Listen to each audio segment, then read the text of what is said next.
ദേശീയ വനിതാ കമ്മീഷൻ സന്ദേശ് ഖാലി സന്ദർശിക്കും. ഇരകളുടെ പരാതിയിൽ നടപടിയെടുക്കുമെന്ന് ചെയർപേഴ്സൺ രേഖാ ശർമ്മ. പോലീസ് നിഷ്ക്രിയമെന്നും വിശദമായ റിപ്പോർട്ട് പ്രസിഡന്റിന് സമർപ്പിക്കുമെന്നും രേഖാ ശർമ്മ വ്യക്തമാക്കി. അക്രമം നടത്തിയ TMC നേതാവ് ഷാജഹാൻ ഷെയ്ഖിനെ ഉടൻ അറസ്റ്റ് ചെയ്യണമെന്നും രേഖാ ശർമ്മ ആവശ്യപ്പെട്ടു.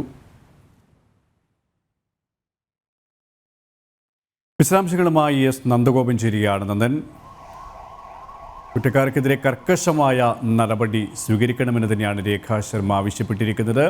രേഖാ ശർമ്മ എന്തൊക്കെ കാര്യങ്ങളാണ് ഇതുമായി ബന്ധപ്പെട്ട് വ്യക്തമാക്കിയത്?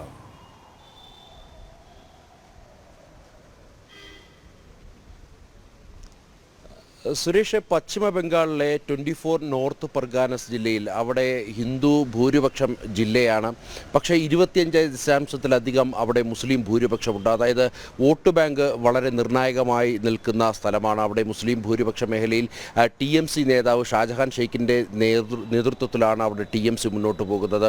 അവിടെ കഴിഞ്ഞ ഒരാഴ്ചയ്ക്ക് മുമ്പ് അവിടുത്തെ ഹരിജൻ കോളനിയിൽ വലിയ രീതിയിലുള്ള അക്രമമുണ്ടായി. അതായത് അവിടുത്തെ ഹരിജൻ സ്ത്രീകളെ, പ്രത്യേകിച്ച് അവിടെ സാധാരണക്കാരാണ് ആ കോളനിയിൽ താമസിക്കുന്നത്, കർഷകരായിട്ടുള്ളതും മത്സ്യത്തൊഴിലാളികളുമുള്ള അത്തരം തൊഴിലാളികൾ താമസിക്കുന്ന ആ കോളനിയിൽ വലിയ അക്രമമുണ്ടായി. അവിടെ രാത്രിയിൽ കടന്നു കയറി അവരുടെ വസ്തുവകൾ കയ്യേറുന്നതിനൊപ്പം അവിടുത്തെ സ്ത്രീകളെ ലൈംഗികമായി ആക്രമിക്കുകയും കൊലപാതകത്തിലേക്ക് പോലും കലാശിക്കുന്ന സാഹചര്യം പോലും ഉണ്ടായി.